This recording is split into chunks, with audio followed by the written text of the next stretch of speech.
Assalamualaikum warahmatullahi wabarakatuh. Kali ini kita belajar mengenai conditional if dan looping yang ada di Python. Nah, diharapkan dari pembelajaran ini mahasiswa dapat memahami bagaimana cara menggunakan conditional if dan looping menggunakan bahasa Python. Untuk yang pertama kita masuk conditional if. Conditional if digunakan apabila kita pada program yang mau kita buat itu terdapat opsi pilihan. Nah, pada Python aturan conditional if ditulis dengan if, lalu kita isi kondisinya, dan di belakangnya kita tutup dengan titik 2. Setelah itu kita gunakan tombol tab, kemudian kita isi perintah untuk if yang akan dijalankan. Kemudian jika ada aturan lain kita bisa menggunakan elif, ini kepanjangan dari else if. Sama, kita setting kondisinya dan belakangnya jangan lupa dikasih titik 2. Nah, kemudian untuk menulis perintahnya kita menggunakan tombol tab, baru kita tulis perintahnya.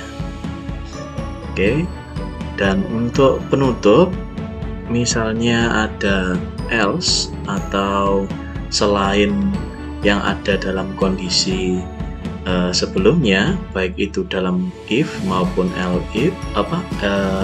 elif, kita bisa menggunakan else. Dengan perintahnya kita menggunakan tombol tab juga, baru diisi perintah dengan menggunakan bahasa Python. Nah, kondisi yang dapat kita isi di dalam bahasa Python itu kita bisa menggunakan sama dengan yang biasa kita gunakan, simbolnya adalah sama dengan 2 kali. Lalu tidak sama dengan itu pakai tanda seru sama dengan, kurang dari itu pakai tanda kurang dari sama dengan kita tulis kurang dari dulu, baru kita tulis sama dengannya. Lebih dari pakai tanda lebih dari seperti biasa, lebih dari sama dengan pakai lebih dari dulu, baru ditulis sama dengannya. Nah, contoh yang sederhana, misal kita punya variabel gender yang akan diisi oleh user, jadi nanti user yang akan mengisi ya. Lalu kita punya aturan jika user mengisi tulisan laki-laki, maka akan diarahkan silahkan masuk toilet laki-laki. Jika user mengisi wanita, maka akan diarahkan silahkan masuk toilet wanita.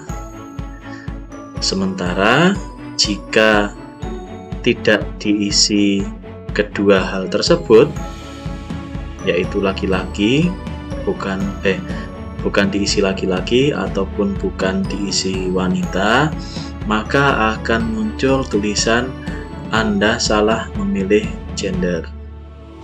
Nah, untuk flowchartnya sendiri itu seperti ini. Jadi kita mulai, lalu nanti user akan menginputkan gendernya, kemudian akan masuk kondisional. Kita cek apakah gender berisi laki-laki. Jika ya, nanti dia akan mengeluarkan output tulisan silahkan masuk toilet laki-laki. Jika ternyata tidak, maka masuk kondisional dan kita tanyakan apakah gender berisi wanita. Jika iya, maka akan muncul tulisan silahkan masuk toilet wanita. Oke, sorry ini salah ketik. Kemudian jika ternyata isinya bukan wanita, maka program akan menulis Anda salah memilih gender. Kemudian programnya akan berhenti. Nah, simple banget.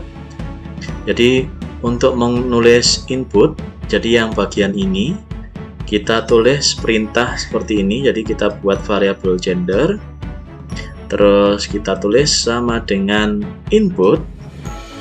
Nah, di sini nanti di dalamnya ini adalah hal yang nanti keluar ketika inputan akan dimasukkan. Jadi user akan diminta untuk memilih menuliskan laki-laki atau wanita.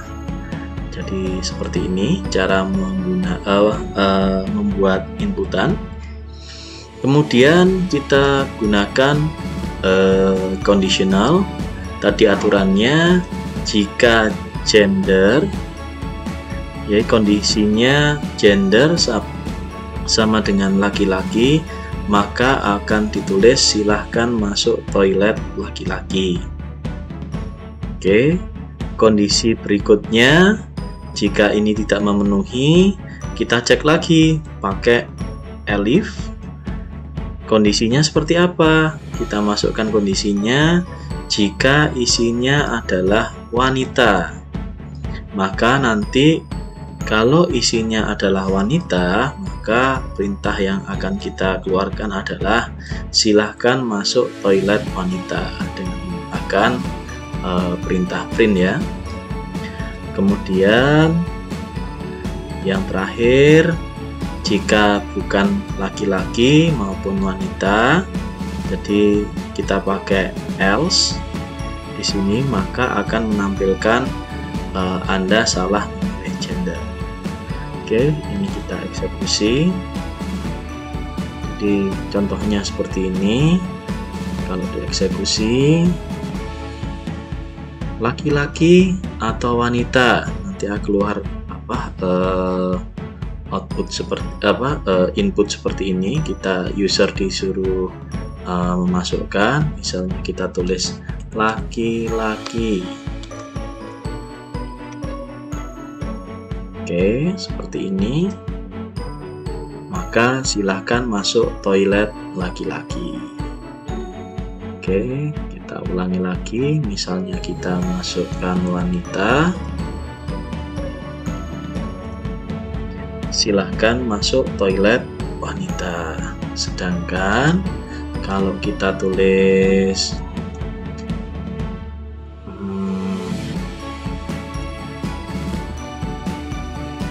misalnya ngawur gitu, maka Anda salah memilih gender.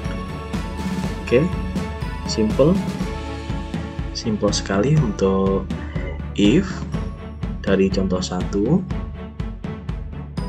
Nah, di if sendiri di dalam kondisinya, kalau ini tadi kan kita hanya satu kondisi ya, di contoh ini hanya satu kondisi.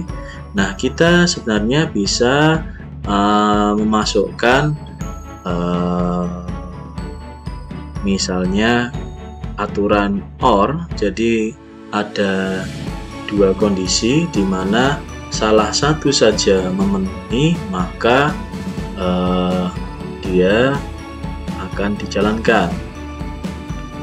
Oke, contohnya untuk aturan or, misalnya dari contoh 1 ini kita ingin menambahkan koreksi case sensitif atau menggunakan istilah pria untuk laki-laki dan perempuan untuk wanita. Jadi kan dalam gender laki-laki biasanya ada yang ditulis pria, wanita ada yang ditulis perempuan. Nah, konsep yang tadi seperti ini akhirnya kita rubah menjadi seperti ini. Jadi yang membedakan adalah di bagian if-nya, di mana kondisionalnya nanti dicek untuk yang pertama apakah gender berisi laki-laki atau laki-laki atau laki-laki. Nah, bedanya yang pertama L-nya yang awal besar kemudian kecil semua, yang kedua semuanya hurufnya kecil, dan yang ketiga semuanya hurufnya besar. Kemudian ada pilihan lain yaitu pria dengan P besar, pria dengan huruf kecil semua, dan pria dengan huruf besar semua. Nah, hal ini juga nanti berlaku untuk yang wanita. Nanti wanita kita ganti dengan kita tambahkan aturan atau untuk perempuannya. Jadi P besar, semua huruf kecil dan semua huruf besar. Oke. Nah, kita hanya tinggal untuk aturan kondisionalnya kita tinggal menambahkan ini. Jadi yang awalnya hanya ini aja, gender sama dengan laki-laki, kita tambahkan dengan or, kita tambahkan kondisinya gender sama dengan laki-laki, tapi di sini L-nya yang kecil semua, lalu di sini L-nya yang besar, dan seterusnya sampai pria seluruhnya besar. Oke. Kemudian untuk coding yang elif, untuk yang wanita sama, kita tambahkan dengan aturan or, jadi penyekatnya adalah or. Kemudian gendernya kita isi W untuk W yang kecil ya, jadi wanita. Kemudian W yang besar, semuanya hurufnya besar. Kemudian kita pakai perempuan dengan P, huruf depannya besar. Kemudian perempuan P semuanya semua hurufnya kecil, dan perempuan semuanya hurufnya besar. Itu aja, kita coba eksekusi. Nah, misalnya di sini kita tulis laki-laki, maka dia silahkan masuk toilet laki-laki. Sedangkan kalau kita tulis wanita, silahkan masuk toilet wanita. Nah, case-nya misalnya kita buat besar semua, wanita, maka dia akan kedeteksi silahkan masuk toilet wanita. Kemudian kalau misalnya kita buat perempuan, silahkan masuk toilet wanita. Oke, seperti itu penggunaan or yang secara sederhana. Kemudian selain or, kita bisa juga menambahkan aturan and. Nah, aturan and ini lawannya or. Jadi kalau kondisi misalnya kita punya dua kondisi atau lebih dan ternyata semuanya memenuhi, maka perintahnya dilaksanakan. Namun ketika salah satu saja tidak memenuhi, maka perintahnya tidak dilaksanakan. Oke, misalnya kita punya variabel gender dan usia yang akan diisi oleh user. Jadi kita punya dua, ini salah, buat kondisi.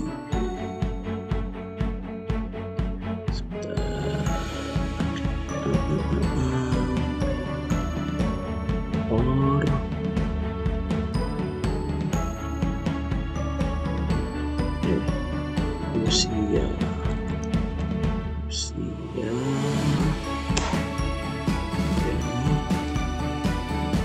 Nah, misal kita punya dua variabel yaitu gender dan usia.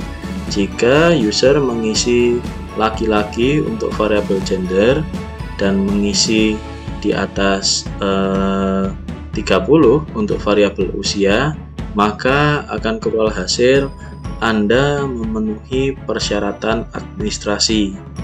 Jika selain itu, jadi bisa jadi wanita atau perempuan, atau misalnya ditulis pria, terus ternyata gendernya di bawah 30 atau sama dengan 30, maka dia tidak memenuhi syarat administrasi.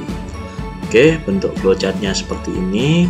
Mulai kita isi dengan dua variabel, ada inputan gender dan usia.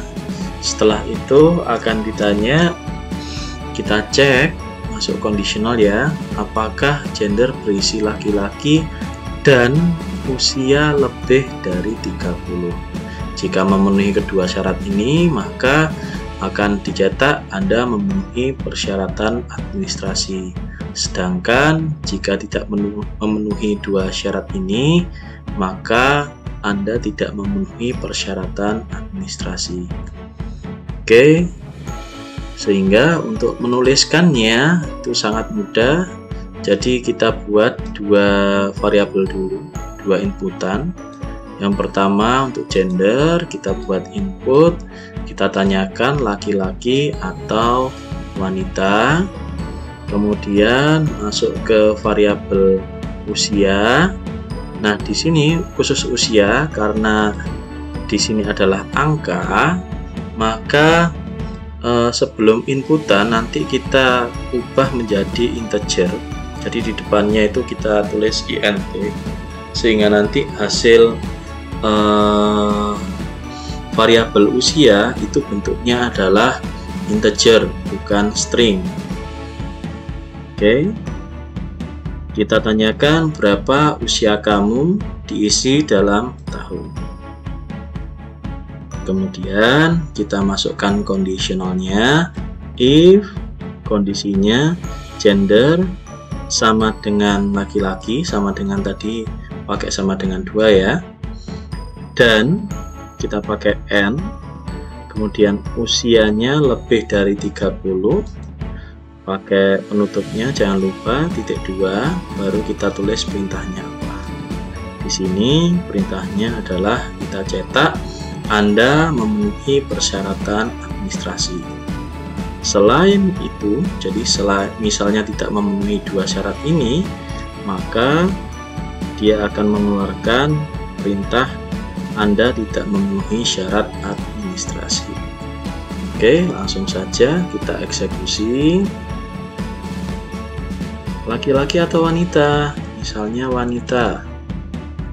Berapa usia kamu? Misalnya kita isi 25. Maka tidak memenuhi persyaratan administrasi. Oke, selanjutnya misalnya kita coba laki-laki, di situ pakai L kecil ya, yang kedua laki-laki, usianya misalnya 35, maka kita memenuhi persyaratan administrasi. Oke, ini contoh yang sederhana untuk kondisional dengan aturan and. Selanjutnya kita masuk ke looping. Nah, looping digunakan untuk mengulangi perintah dengan kondisi tertentu. Kalau kalian ingat dulu pernah belajar di pengantar ilmu komputer, mungkin pernah nyoba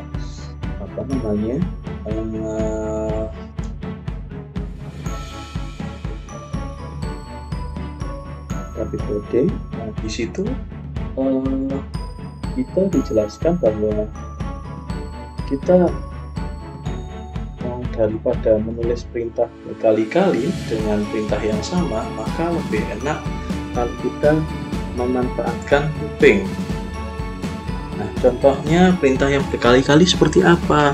Misalnya seperti ini. Jadi misal kita memiliki list dengan nama transaksi yang datanya masih kosong, kemudian kita isi nih datanya sebanyak 5 kali.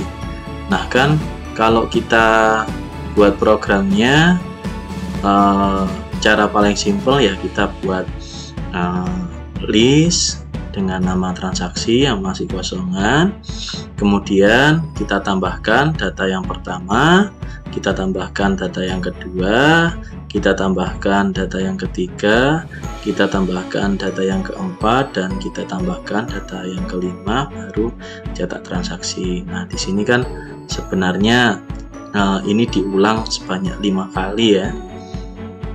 Jadi kalau dalam bentuk Python kita buat seperti ini. Jadi transaksi yang pertama tadi kita buat list transaksi yang masih kosong seperti ini. Kemudian kita buat transaksi append input karena di sini transaksi adalah angka, maka di sini kita menggunakan int.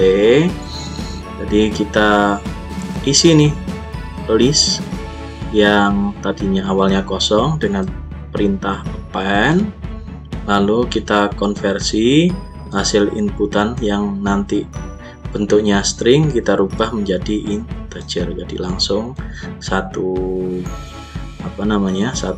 list ini sebenarnya ada 3 perintah, input, konversi integer, sama memasukkan ke dalam list transaksi. Oke, ini untuk yang pertama, kedua, ketiga, keempat, kelima. Nah, contoh saja kita running, masukkan transaksi yang pertama 200, 330, 400, 500, dan 600. Maka nanti hasilnya kita cetak hasil transaksi terakhir dengan list sebagai berikut: data pertama 200, data kedua 330, data ketiga 400, data keempat 500, dan data kelima 600. Oke. Nah, sebenarnya ini bisa kita pangkas dengan menggunakan looping. Nah, looping sendiri di Python itu ada 2 jenis looping. Yang pertama, kalau kita pakai while digunakan untuk mengulangi perintah selama kondisi tertentu terpenuhi. Jadi ada kondisi tertentu terpenuhi, maka dia tetap akan diulang. Kalau sudah nggak memenuhi, maka dia berhenti. Atau kita juga bisa menggunakan for. For itu digunakan untuk mengulangi perintah dari nilai tertentu sampai nilai tertentu yang sudah kita tentukan. Oke, contoh 5. Sebentar. Kita coba memodifikasi hasil dari contoh 4 yang tadi seperti ini dengan memanfaatkan looping while. Jadi intinya seperti ini. Memulai, kita buat transaksi yang masih kosongan, habis itu kita pakai for. Nah di sini tadi bentar, ini kok for ya, gambarnya sepertinya kebalik. Ini punyanya while, ini punyanya for.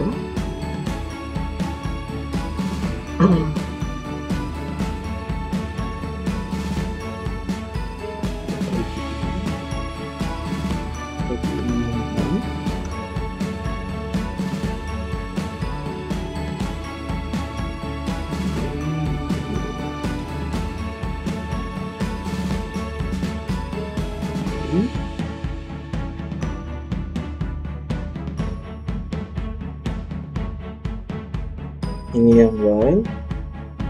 Jadi kita mulai dulu dengan membuat transaksi yang masih kosong, kemudian kita buat sebuah variabel baru, misalnya di sini i yang berisi angka 1. Nah kemudian kita cek nih kondisinya, apakah i itu kurang dari 6.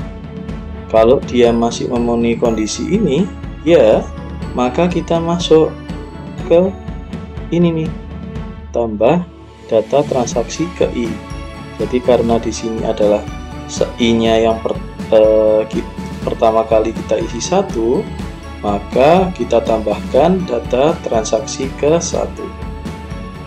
Kemudian kita lakukan perintah I sama dengan I ditambah 1, sehingga yang awalnya 1 kita tambah 1 menjadi hasilnya 2. Kita cek lagi nih, oh ternyata 2 masih di bawah 6, maka masuk nih ke proses yang ini, kita tambahkan data transaksi ke-2.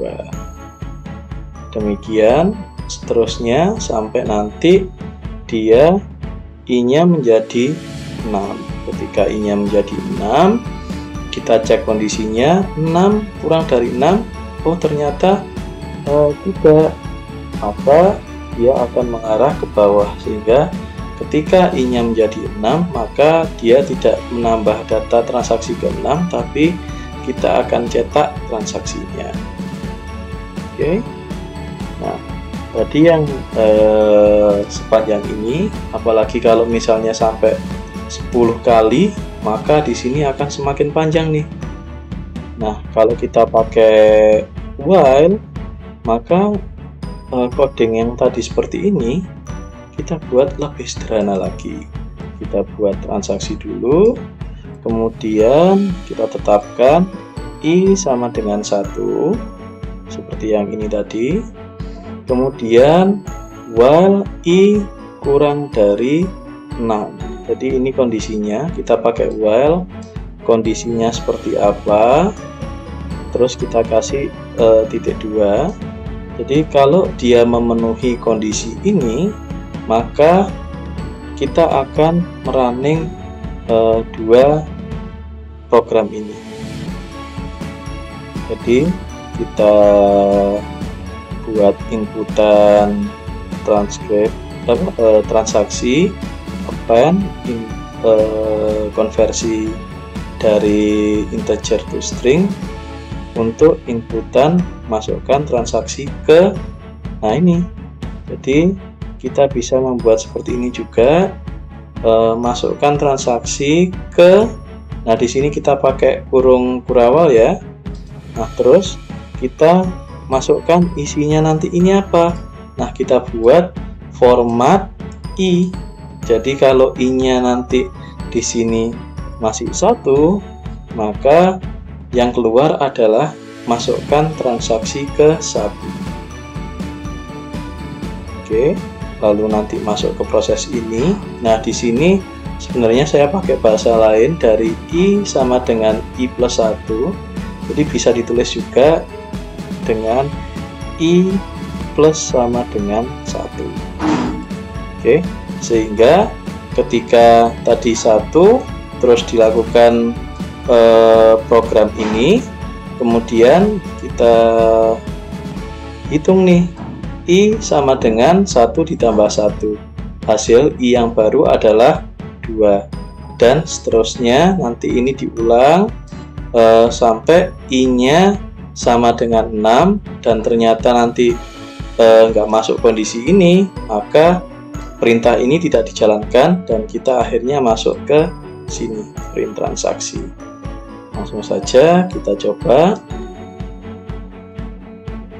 masukkan transaksi pertama, misalnya 500, masukkan transaksi kedua 600, masukkan transaksi ketiga 700, masukkan transaksi keempat misalnya 400, masukkan transaksi kelima 100, dan dia nanti berhenti pada transaksi ke 5.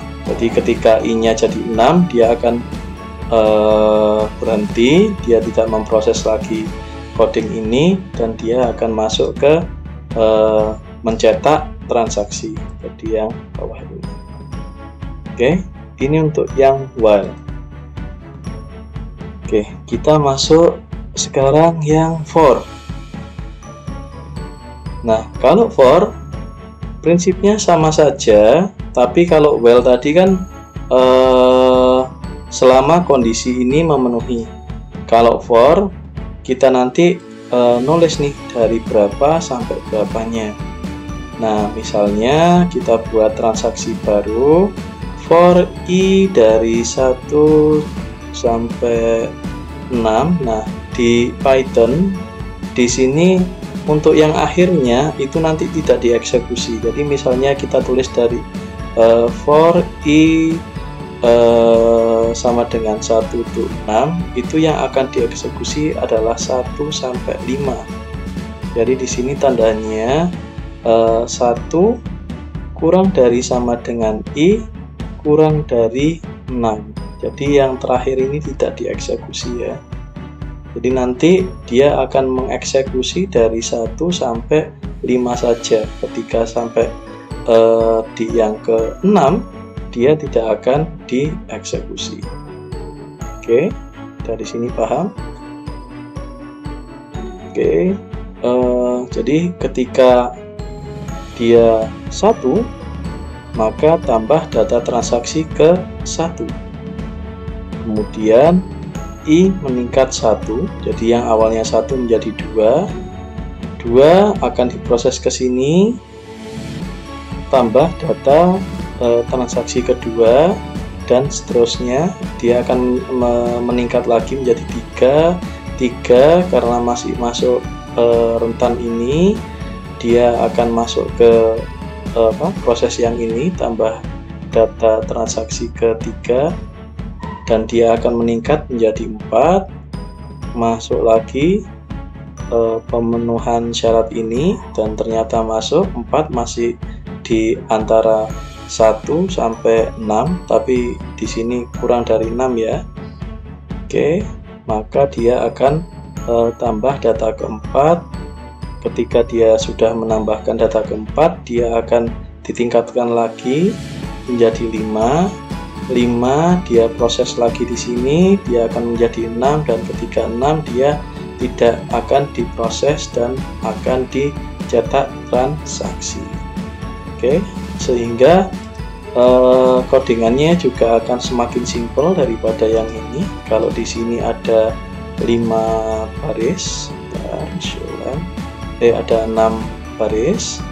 Di sini kita hanya 4 baris saja, jadi membuat transaksi yang masih kosongan.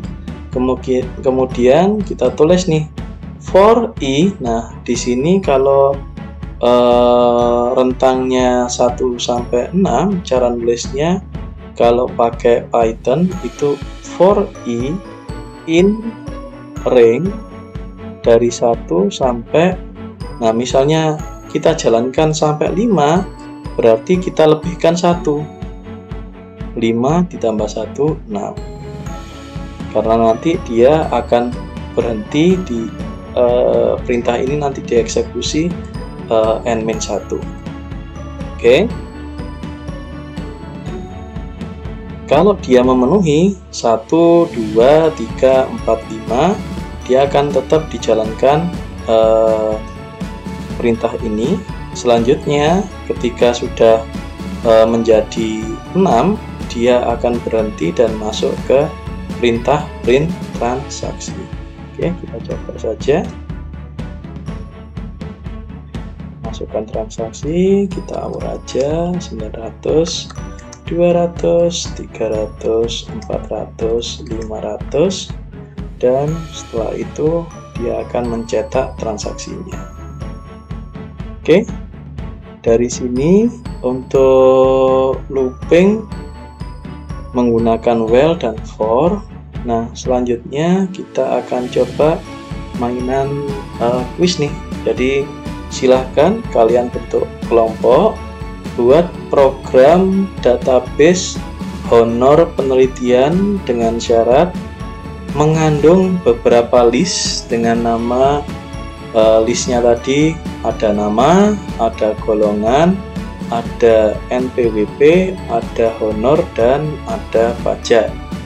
Untuk list nama diisi user secara bebas.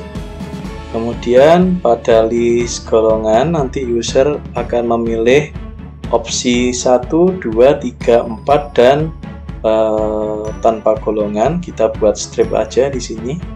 Lalu ada aturan jika golongan berisi 1 sampai 4, maka nanti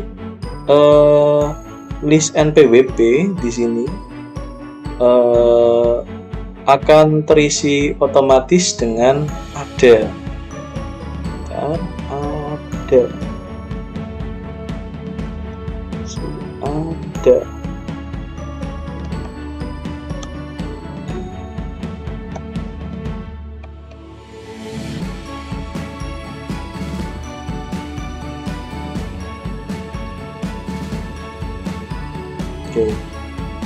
Namun jika golongan nanti diisi strip atau tanpa golongan, maka pada NPWP nanti akan keluar nih, setelah inputan golongan nanti akan keluar inputan NPWP yang nanti user disuruh memilih ada atau tidak ada.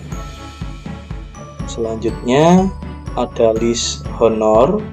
Honor nanti diisi oleh user dengan besarnya honornya. Kemudian nanti secara otomatis program membuat list pajak dengan hitungan sebagai berikut. Jika golongan 4, maka pajaknya 15% dari honor. Jika golongan 1, 2, 3, atau jika masuk golongan tanpa golongan namun ternyata punya NPWP, maka pajaknya 5% dari honor. Sedangkan apabila dia tidak memiliki golongan dan tidak punya NPWP, maka pajaknya 6% dari honor. Oke, nanti silahkan kalian buat setelah mengeluarkan database ini, kalian buat nilai total dari honornya dan rata-rata dari honornya. Oke, sebagai clue untuk mempermudah kalian bisa menginstal package namanya Pretty Table. Kalian bisa masuk ke CMD, kalian tulis pip install Pretty Table seperti ini, lalu kalian eksekusi. Nah, untuk nantinya memudahkan kalian membuat tabel, jadi contohnya seperti ini. Ada banyak sih sebenarnya opsinya, cuma kalau aku sih menyarankan pakai Pretty Table ini. Jadi nanti ini contohnya, kita buat seperti ini, nanti hasilnya akan ketata rapi seperti ini.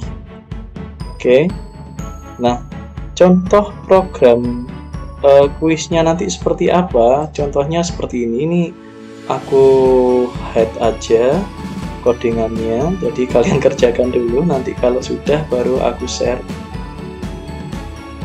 Nah, contohnya seperti ini nanti ketika kita eksekusi.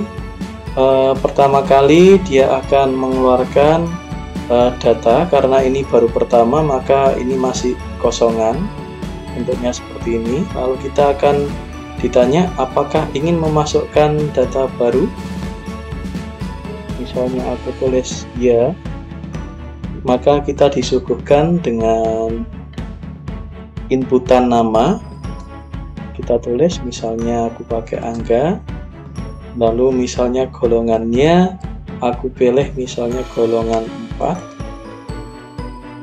honornya misalnya honor yang didapat 900.000. Nah, maka pajak akan otomatis dihitungkan. Kemudian program juga akan menghitungkan total honor yang dibayarkan, karena cuma satu, di sini keluar 900.000 dan rata-ratanya 900.000.